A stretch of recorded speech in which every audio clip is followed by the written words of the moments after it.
can't believe I'm about to say this, but there's a vast region of the United States that's completely deserted. Yes, we're talking millions of acres with no towns, no cities, hardly any people at all. Where is this empty hellscape? Let's break the story of why this 1/5 area of the entire U.S. is devoid of human life. Now, I know what you're thinking. The Pacific Northwest is well known for cities like Seattle and Portland, but let me stop you right there. Because those urban areas are tiny islands in a sea of absolute nothingness in between. The vast majority of the region is just empty. To really grasp just how barren we're talking, let's start with a little geography lesson. The Pacific Northwest is dominated by two massive mountain ranges, the Cascades and the Coast Ranges. Those babies stretch from British Columbia all the way down to Northern California, splitting the land into western and eastern halves. While the western side facing the Pacific gets a decent amount of rainfall, the eastern portion is part of what's known as the Intermountain West, a cold, semi-arid desert region. We're talking about areas like the 20,000 square mile Gifford-Pinchot National Forest in southern Washington. Roads today are limited to an average of just one road every 5 to 10 miles. No wonder this place stayed so empty for so long. Even as the region became more mapped out over time, the extremely challenging geography steered pretty much all development towards the coastlines and major rivers. More inland, it was still a vast, "don't you dare try to settle here" zone. The few hardy souls who did set up deeper in the Pacific Northwest interior faced incredibly difficult conditions. Bitter cold, heavy snowy winters followed by scary, intense wildfires and smoke-choked skies in the summer. Amenities, supplies, you name it, they had to travel forever by horseback or wagon to get anything. Any level of infrastructure was non-existent. And you know what? These environmental struggles continue to impact population levels today, even in our modern era of heated homes and grocery delivery. I'm going to let you marinate on that thought for a bit as we explore some other aspects of keeping people away from the Pacific Northwest. Let's talk about the industries, or lack thereof, in this region. Even today, the lack of diverse job opportunities and sustainable economies make it extremely difficult for urban centers to take root in the Pacific Northwest interior. Logging was one of the biggest industries historically, but overharvesting has led to a decline. Mining and ranching provide some employment, but nothing on a large scale. The region is crisscrossed by long stretches of railroads and highways, but those are more for transporting goods from point A to B rather than enabling thriving towns along the way. It's a lot of driving through nothingness for miles on end. And that's not all. While cities like Seattle have booming tech and maritime trades thanks to their coastal locations, that economic development just doesn't extend far inland at all. The costs of importing resources and establishing infrastructure make it extremely impractical for major communities out in the middle of nowhere.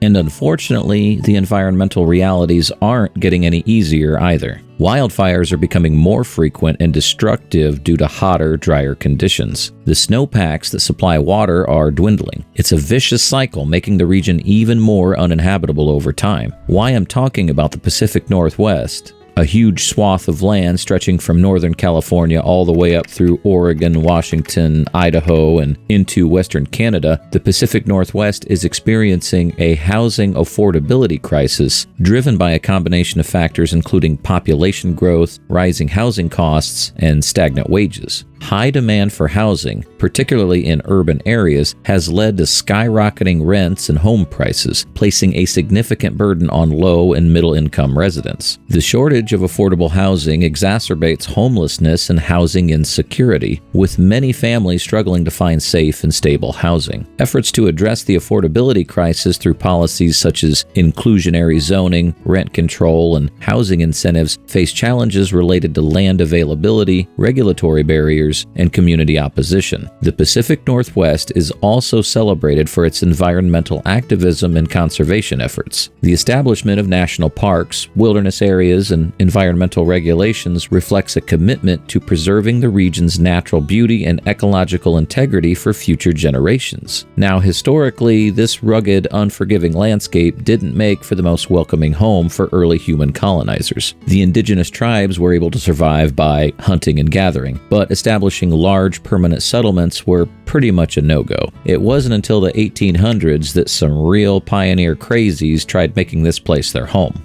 Groups like the Willamette Cattle Company brought forerunners up from California seeking new farm and ranch land. And what'd they find when they got there? Miles and miles of near impenetrable forests, whitewater rivers you just couldn't float across, and a whole lot of nothing. The Pacific Northwest has been home to native people for thousands of years, including prominent tribes such as the Chinook, Nez Perce, and Yakama. These tribes developed sophisticated cultures, economies, and social systems deeply rooted in the land. The arrival of European colonizers in the 18th century brought profound changes to indigenous communities. Forced relocation, often to reservations, disrupted traditional ways of life and fractured social structures. Disease epidemics, brought by European colonists, decimated indigenous populations, causing immeasurable loss and suffering.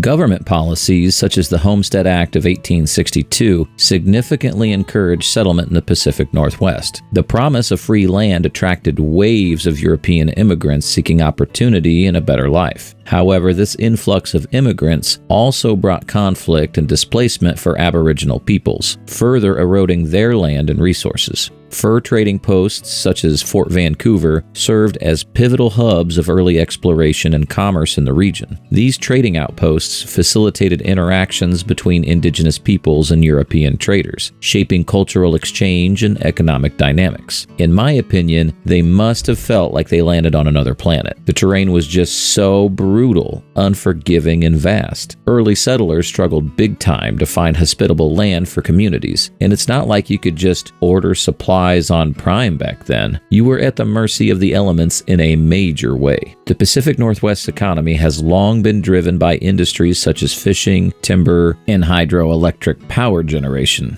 Fishing, particularly salmon fishing, has been a cornerstone of indigenous cultures for millennia, providing sustenance, trade goods, and cultural significance. Timber extraction, spurred by the region's vast forests, fueled economic growth but also led to environmental degradation.